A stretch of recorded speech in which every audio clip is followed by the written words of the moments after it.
بسم اللہ الرحمن الرحیم. میں ڈاکٹر شاہد احمد آفریدی درس و تدریس کے شعبے سے وابستہ ہوں.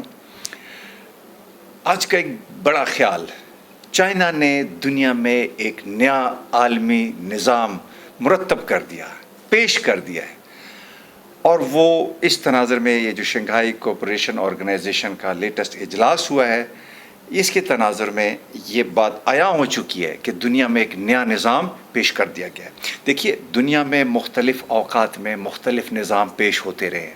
اس سے پہلے آخری جو عالمی نظام مرتب کیا گیا، پیش کیا گیا، وہ 1991 میں پریزیڈنٹ بش نے، جب سرد جنگ کا خاتمہ ہوا، اس کے ساتھ اس نے کہا کہ دنیا کو بھی ایک نئے نظام کے ساتھ چلانے کی ضرورت ہے، اور ملکوں کو اپنے تعلقات بھی استوار کرنے کے لیے اسی نئے نظام کے تحت، اس نئے نظام میں اس وقت بش کہتا ہے کہ امریکہ نے کسی کا حق غصب نہیں کرنا، نہ ہی ہم نے آئسولیشن کی طرف جانا ہے، لیکن ہم نے انوالو رہنا ہے. اس دور میں یہ کیسے امپورٹنٹ ہے SCO کا اجلاس اور یہ نیا نظام کی جو تشکیل، اس پہ ہم بات کرتے ہیں.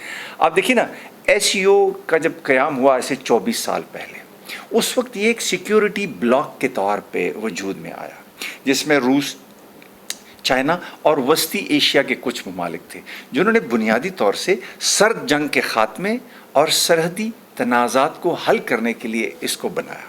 لیکن آہستہ آہستہ اس کے وجود میں تبدیلی، اس کی سوچ میں تبدیلی آتی گئی. 2017 میں پاکستان اور انڈیا نے ایز اے ڈائیلاگ پارٹنر اس میں شمولیت اختیار کی. اس کے بعد پھر ایران 2023 میں آیا، پھر 2024 میں بیلاروس آیا، پھر ایک لاؤس، ایک اور کنٹری اس کا ممبر بنا ہے. تو غرض یہ کہ یہ ایکسپینڈ بھی ہوتا رہا، نہ صرف فزیکل اینٹی کے طور پہ بلکہ ایک نظریے کے طور پہ. اور وہ نظریہ کیا تھا کہ دنیا اس وقت یونیلیٹرلزم سے اکتا چکی ہے. دنیا کو اس وقت نئے نظام کی ضرورت ہے.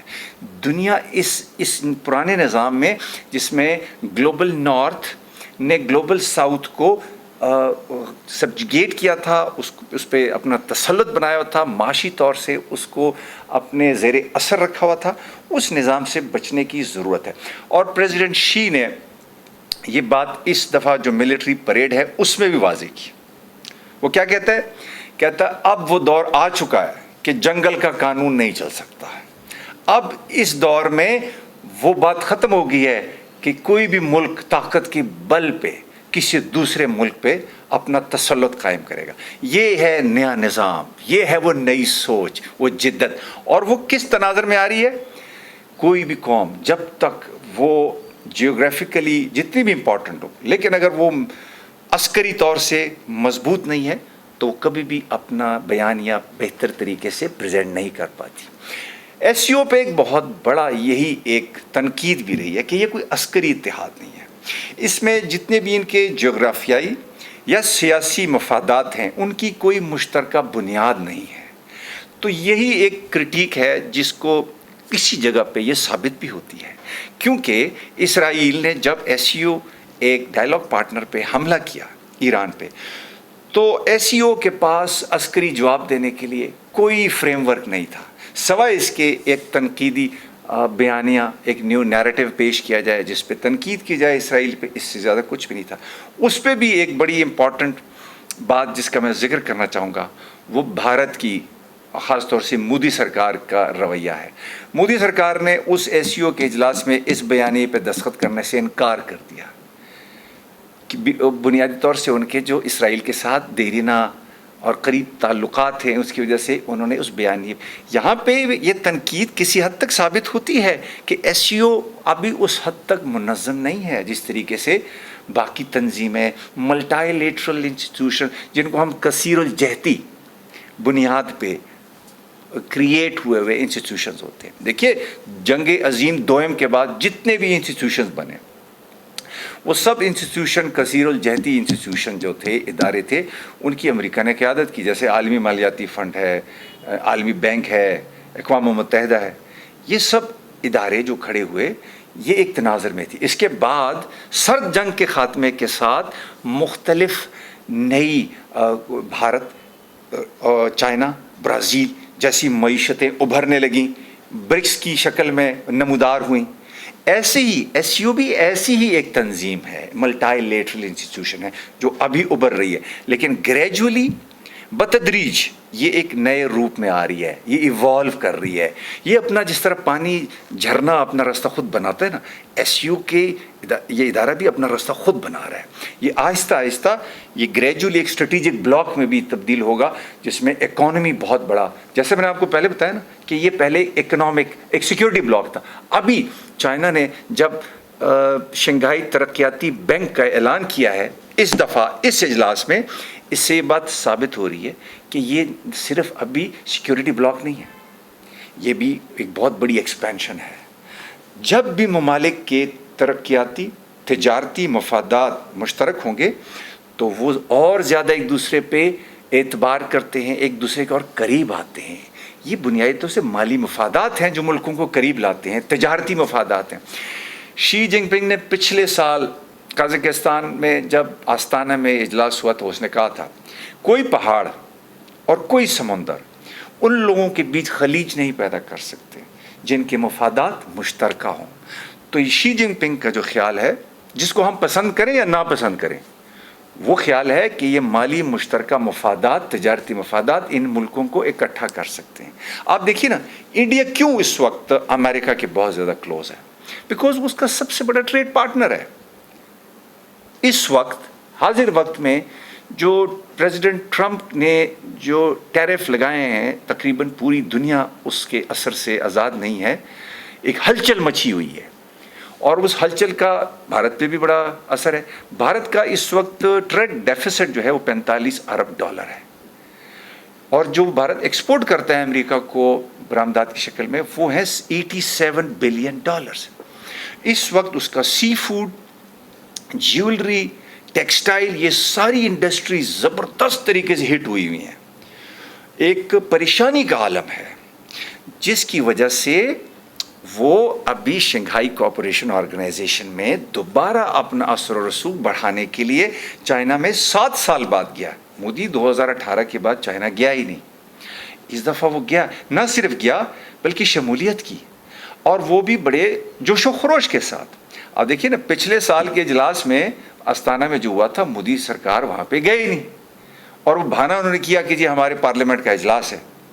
تو اب جب دیکھیں نا، جیو اسٹریٹجک انوائرمنٹ میں جو تبدیلیاں آ رہی ہیں، اس سے ممالک اپنے تجارتی مفادات کو دیکھتے ہوئے ایک دوسرے کے ساتھ تعلقات استوار کر رہے ہیں۔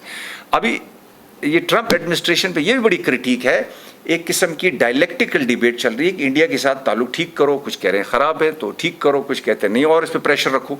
لیکن جب آپ نے اگر اس کو آزاد کر دیا نا تجارتی تعلق سے، وہ اور کلوز ہو جائے گا ایس سی او کے، لیکن وہ ملیٹریلی کبھی کلوز نہیں ہوگا، بیکاز اپنے سرحدی تنازعات ہیں اس کے چائنا کے ساتھ۔ اسی لیے وہ کوڈریلیٹرل جو سیکیورٹی کلب ہے، جو سیکیورٹی ارینجمنٹ ہے چائنا کی، انڈیا، جاپان، آسٹریلیا اور یونائٹڈ اسٹیٹس کی، وہ اس کا ممبر ہے، تو وہ ایک بیلنسنگ ایکٹ اپنا جاری رکھے گا۔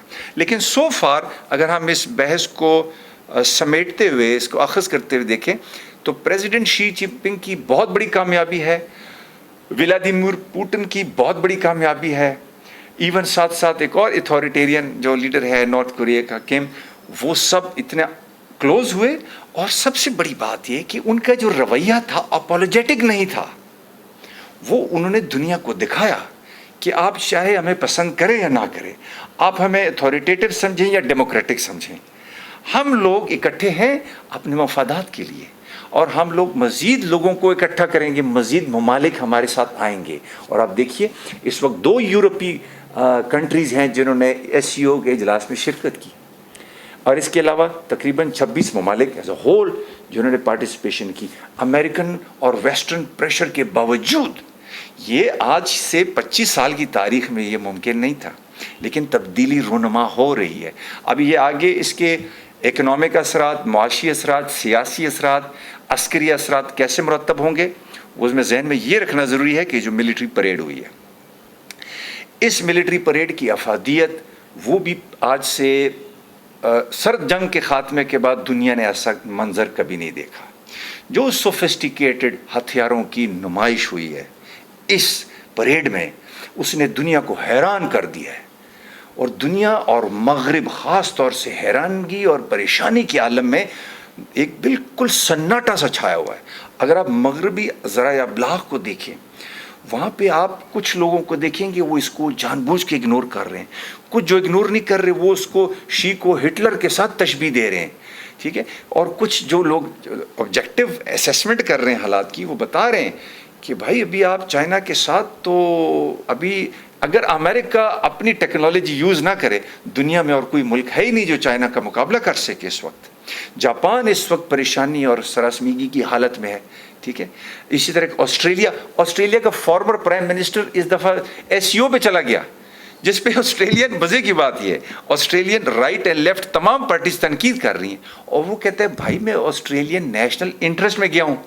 کیسے آپ اگنور کر سکتے ہیں اتنی بڑی ابھرتی ہوئی طاقت کو, جس کے ساتھ آپ کے سب سے زیادہ ٹریڈ ریلیشن ہے آسٹریلیا کے چائنا کے ساتھ. سو لہٰذا ہم عسکری ڈیٹیلز میں جائے بغیر آپ وہ جا کے دیکھیے جو سپر سونک ویپنز ہیں, جو intercontinental ballistic nuclear weapons ہیں. ایک ان کا کوئی DF-5C ایک ایسا میزائل ہے جس کی گلوبل ریچ ہے, وہ پوری دنیا میں ٹریول کر سکتا ہے. امیجن کریں آپ. سو آپ اس وقت ملٹری مائٹ کا امیجن نہیں کر سکتے کہ وہ کس حد تک آگے چلی. نیوکلیئر ٹرائیڈ اس وقت واحد دنیا میں روس کے بعد, امریکہ اور رشیا کے بعد جو ایک ملک ہے, جو وہ چائنا ہے. نیوکلیئر ٹرائیڈ ہے کہ وہ ہر طریقے سے آپ کو نیوکلیئر ہٹ کر سکتے ہیں, لینڈ, سی, ایئر, ہر جگہ سے. اسٹیلتھ ایئر کرافٹ ہیں F-35C, جو کہ ایئر کرافٹ کیریئر سے بھی وہ لینڈ کر سکتا ہے اور وہ ٹیک آف کر سکتا ہے. اور اسٹیلتھ ایئر کرافٹ جس کو پتہ ہی نہیں چلے گا جاپان پہ وہ کس وقت ہٹ کر گیا اور کس وقت واپس چلا گیا. تو یہ ٹیکنالوجیز یہ دنیا آبزرو کر رہی ہے. تو آپ یہ دیکھیے کہ میرا یہ خیال ہے کہ اس کے بعد بڑی تبدیلیاں ہوں گی حالات میں.